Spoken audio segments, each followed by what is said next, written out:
हमें स्कूल में बताया जाता है कि साबरमती के संत ने बिना खड़क और बिना ढाल के हमें आज़ादी दिला दी थी। क्या यही सच्चाई है? गांधी जी हम सब की तरह एक इंसान थे और सभी इंसानों की तरह उनमें कई अच्छाई थी और कई कमियां। पर जब कमियों के बारे में बात की जाती है तो लोगों को बुरा लग जाता है, क्योंकि हमें स्कूल में गांधी जी के बारे में सब अच्छा अच्छा बताया जाता है। जब हम बचपन से किसी के बारे में सिर्फ अच्छाई सुनते आते हैं, तो जब उनकी डार्क साइड सामने आती है तो कई लोग इसे एक्सेप्ट नहीं कर पाते। पर आंख बंद करने से चीजें नहीं बदलती। आज हम गांधी जी की अच्छी और बुरी साइड दोनों देखेंगे। शुरू करते हैं उनकी पॉजिटिव कंट्रीब्यूशन से। गांधी जी ने हमारे फ्रीडम स्ट्रगल को मास मूवमेंट में कन्वर्ट किया। उनके वजह से बहुत सारे लोग फ्रीडम स्ट्रगल का हिस्सा बन पाए। उनसे पहले सिर्फ वो लोग भारत की स्वतंत्रता के लिए लड़ रहे थे जो भारत माँ के लिए अपना सब कुछ देने के लिए तैयार थे। अपना पैसा, अपना परिवार, अपनी जान, सब कुछ।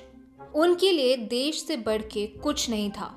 पर सब लोग ऐसा नहीं कर पाते। सब लोग इतना मेंटल और फिजिकल टॉर्चर नहीं टॉलरेट कर पाते। गांधी जी जब आए तो उन्होंने स्वतंत्रता का रास्ता कंपैरेटिवली आसान बना दिया। वो अहिंसा का रास्ता लाए। ज्यादा लोग अहिंसा फॉलो कर सकते थे। अहिंसा के रास्ते में ना आपको अपना पैसा देना, ना अपनी फैमिली छोड़नी और ना अपनी जान देनी। वो चरखा लाए। जो महिलाएं बाहर जाकर स्वतंत्रता के लिए नहीं लड़ सकती थी, वो घर में रहकर चरखा चलाकर कंट्रीब्यूट कर रही थी। इस तरह गांधी जी ने हमारी फ्रीडम स्ट्रगल को मास मूवमेंट में कन्वर्ट कर दिया। अब आते हैं नेगेटिव एस्पेक्ट पे। पहला, ऑपर्चुनिस्ट अहिंसा। भगत सिंह एक आइडियलिस्ट रेवोल्यूशनरी थे। उनको फांसी हुई। गांधी जी ने उनको बचाने की बातें करी। उन्होंने भगत सिंह के फॉलोअर्स को दिलासा दिया कि वो देन वायसरॉय इरविन से मिलेंगे और भगत सिंह को बचाने की बात करेंगे। पर इन बातों का कुछ फायदा नहीं हुआ। गांधी जी ने भगत सिंह की फांसी रोकने के लिए फास्ट टू डेथ नहीं किया, क्योंकि गांधी जी का मानना था कि भगत सिंह ने वायलेंस का रास्ता लिया, जो कि गांधी जी की आइडियोलॉजी के बिल्कुल अगेंस्ट है।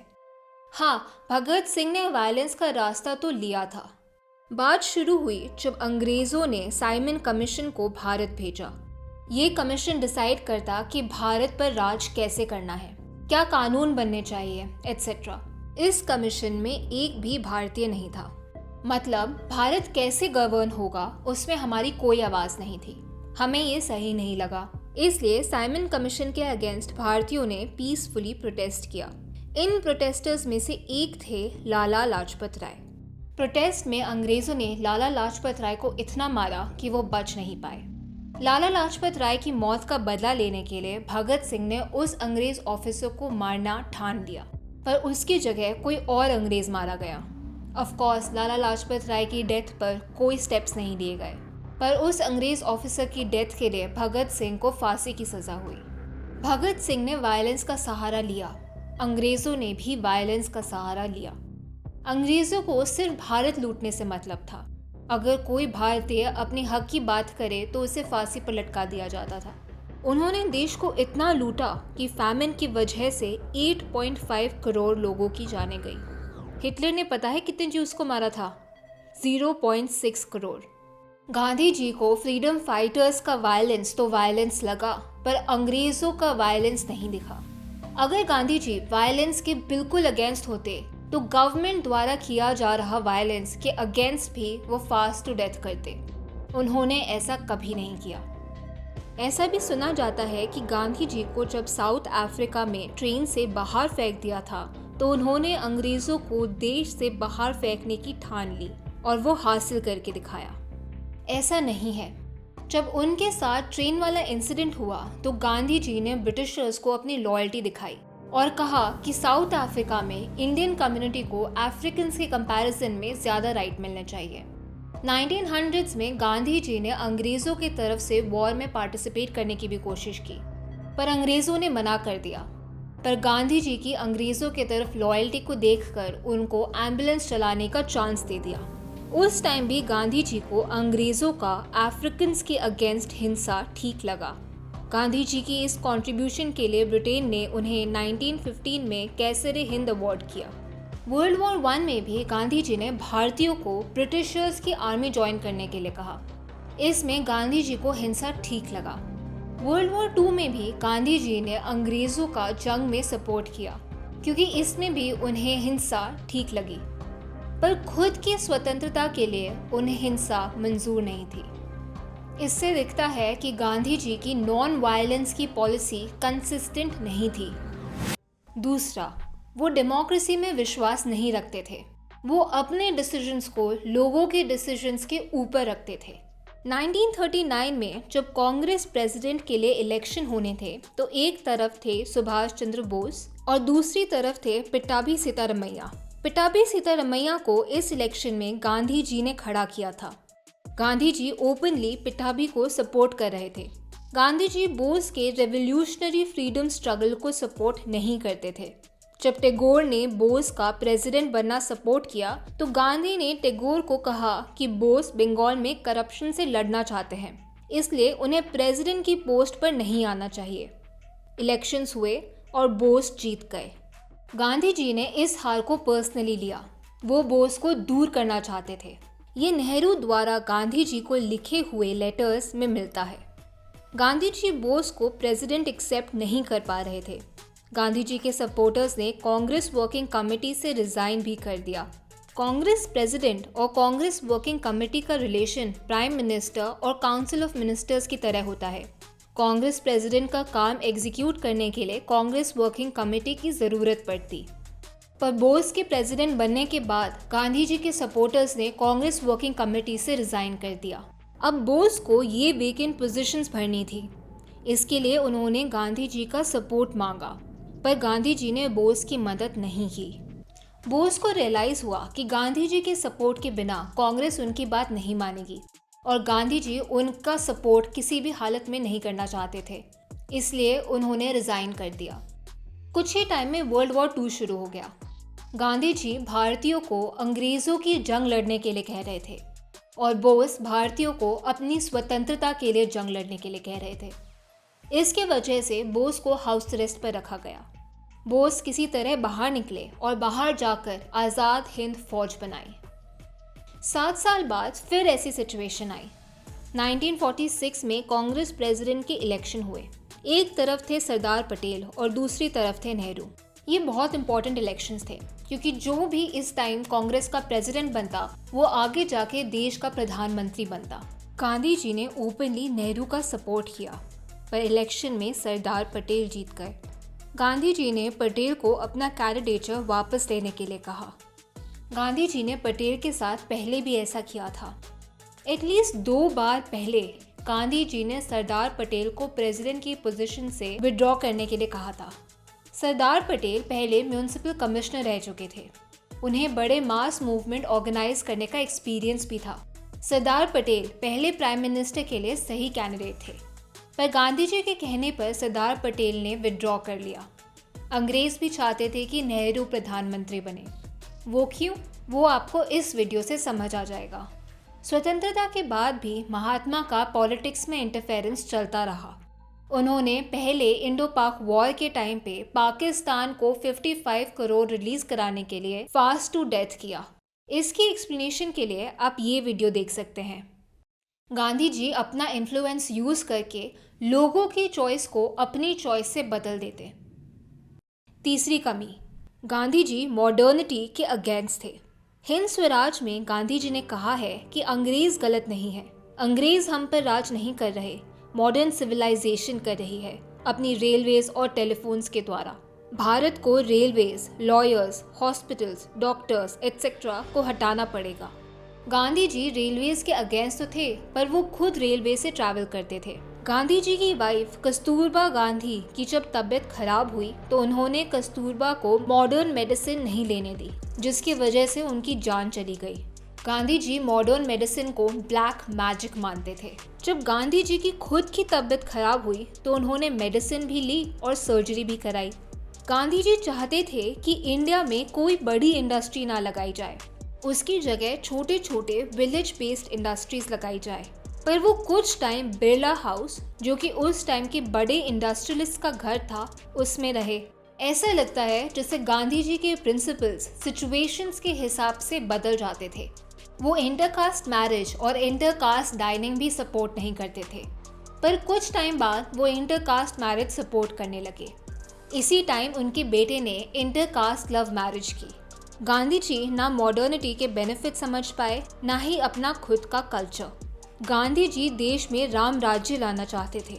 राम राज्य में कोई वायलेंस नहीं होता, सब कुछ पीसफुली रिजॉल्व हो जाता। पर क्या राम राज्य आने से पहले राम ने रावण का वध किया था, या फिर नॉन वायलेंस फॉलो करते हुए रावण के सामने धरना दिया था? गांधी जी भगवत गीता को भी मानते थे। गीता में लिखा है कि आपको धर्म के लिए लड़ना चाहिए। धर्म मतलब राइटियसनेस। इसके लिए अगर आपको अपनों से भी लड़ना पड़े तो लड़ना चाहिए, ये श्री कृष्ण ने कहा है। हमारा कल्चर धर्म को सबसे ऊपर रखता है, ना कि अहिंसा को। श्री कृष्ण ने कहा था कि हम अहिंसा का बहुत सम्मान करते हैं, पर अहिंसा हर इंसान का सर्वोच्च धर्म नहीं हो सकता। लास्ट कमी, उनका प्रो ब्रिटिश डिस्पोजिशन। अंग्रेजों ने कई भारतीयों को मारा, कईयों को फांसी की सजा दी, और अगर लगा कि फांसी से देश में अनरेस्ट हो सकता है तो उनको काला पानी भेज दिया, या एटलीस्ट हाउस अरेस्ट पर रखा। गांधी जी को हमेशा छोटी मोटी सजा हुई, उन्हें जेल से जल्दी छोड़ देते थे। अंग्रेज गांधी जी की हंगर स्ट्राइक से डरते थे। जब किसी और भारतीय जान की परवाह नहीं, तो गांधी जी की जान की इतनी परवाह क्यों? क्योंकि अंग्रेजों को लगता था कि अगर गांधी जी नहीं रहे तो देश में वायलेंस शुरू हो जाएगा। इस वायलेंस को वो कंट्रोल नहीं कर पाएंगे और उन्हें देश को छोड़कर जाना पड़ेगा। अगर गांधी जी जिंदा रहेंगे तो वो लोगों को नॉन वायलेंस के रास्ते पर लाएंगे। इस नॉन वायलेंस को फॉलो करते हुए अगर कुछ लोगों की जान चली भी गई, जैसे लाला लाजपत राय की या फिर जलियांवाला बाग के विक्टिम्स की, तो भी कुछ ज्यादा फर्क नहीं पड़ेगा। गांधी जी लोगों को नॉन वायलेंस की तरफ लाते रहेंगे और अंग्रेज इस नॉन वायलेंट प्रोटेस्ट को आराम से कंट्रोल कर लेंगे। जब हमको स्वतंत्रता मिली तो अहिंसा के वजह से नहीं मिली। ये क्लीमेंट एटली ने 1947 के बाद एडमिट किया। उन्होंने कहा, नेताजी ने, ना कि गांधी जी ने भारत को स्वतंत्रता दिलाई। देखते हैं इसमें कितना सच है। वर्ल्ड वॉर 2 के टाइम गांधी जी ने भारतीयों को अंग्रेजों के तरफ से लड़ने के लिए कहा। लोगों ने ब्रिटिश आर्मी ज्वाइन की। लड़ाई के टाइम लोगों को रियलाइज हुआ कि वो दूसरे देशों को तो स्वतंत्रता दिला रहे हैं, पर वो अपने खुद के देश को स्वतंत्र नहीं कर पाए। इस रियलाइजेशन के बाद कई लोगों ने ब्रिटिश आर्मी छोड़ दी और बोस के आज़ाद हिंद फौज का हिस्सा बन गए। आज़ाद हिंद फौज जापानीज फोर्सेस के साथ भारत आई, पर तब तक जापान हारने लगा था। अंग्रेज़ों ने आज़ाद हिंद फौज के सोल्जर्स को पकड़ लिया। वर्ल्ड वॉर 2 के ख़त्म होने के बाद जिन सोल्जर्स ने अंग्रेज़ों के लिए लड़ा था वो देश वापस आ गए। उनको डिसबैंड कर दिया गया, मतलब अब उनकी ज़रूरत फ़ौज में लड़ाई के लिए नहीं थी, इसलिए वो अब फ़ौज का हिस्सा नहीं रहे। सुभाष चंद्र बोस की आज़ाद हिंद फ़ौज का भी रेड फोर्ट पर ट्रायल शुरू हुआ।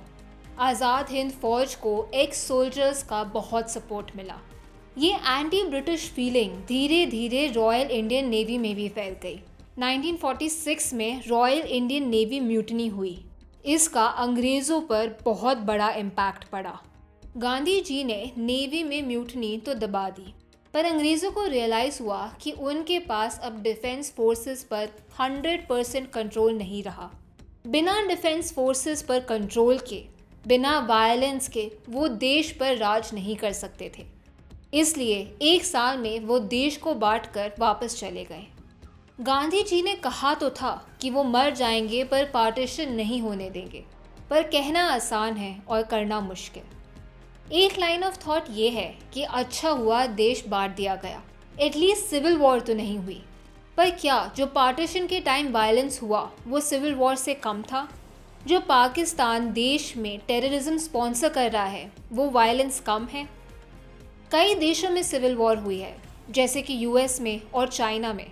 अगर आपके लीडर्स अच्छे हैं तो आप सिविल वॉर को ख़त्म कर सकते हो। सिविल वॉर से डर कर पार्टीशन एक्सेप्ट कर लेना सही नहीं है। कल खालिस्तान कहेगा हमें अलग देश चाहिए, नहीं तो सिविल वॉर करेंगे, तो क्या हम भारत का फिर से पार्टीशन कर देंगे?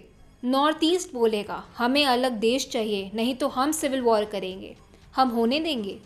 साउथ के स्टेट्स कहेंगे हमें अलग देश चाहिए, नहीं तो सिविल वॉर करेंगे, हम मान जाएंगे? नक्सल एरिया कहेगा हमें अलग देश बनाओ, नहीं तो हम सिविल वॉर करेंगे, हम होने देंगे? तो तब कैसे होने दिया? इसलिए कि हमें स्वतंत्रता मिलने में और देर हो जाती। वैसे भी हम इतना इंतज़ार कर चुके थे और 1947 में हमें इंडिपेंडेंस नहीं, डोमिनियन स्टेटस मिला था, तो कुछ इंतज़ार और कर लेते। भारत को पार्टीशन करने का कारण मैंने इन वीडियो में बताया है। अगर आप सुप्रीम कोर्ट में आर्टिकल 370 से रिलेटेड प्रोसीडिंग्स देखेंगे तो वहाँ भी ये सारे फैक्ट्स आपको कंफर्म हो जाएंगे। मेरे पास आपके लिए एक सवाल है, अगर गांधी जी नहीं होते तो क्या होता? वक्त के साथ हर इंसान बदलता है, गांधी जी भी बदले, पर एंड में भी वो परफेक्ट नहीं थे। उनके चैस्टिटी रिलेटेड एक्सपेरिमेंट्स महात्मा की इमेज पर क्वेश्चन मार्क लगा देते हैं। देश को स्वतंत्र करने में गांधी जी का कंट्रीब्यूशन तो था, पर सिर्फ गांधी जी और उनके अहिंसा के वजह से हमें स्वतंत्रता मिली, ये नैरेटिव बिल्कुल गलत है। जय भारत।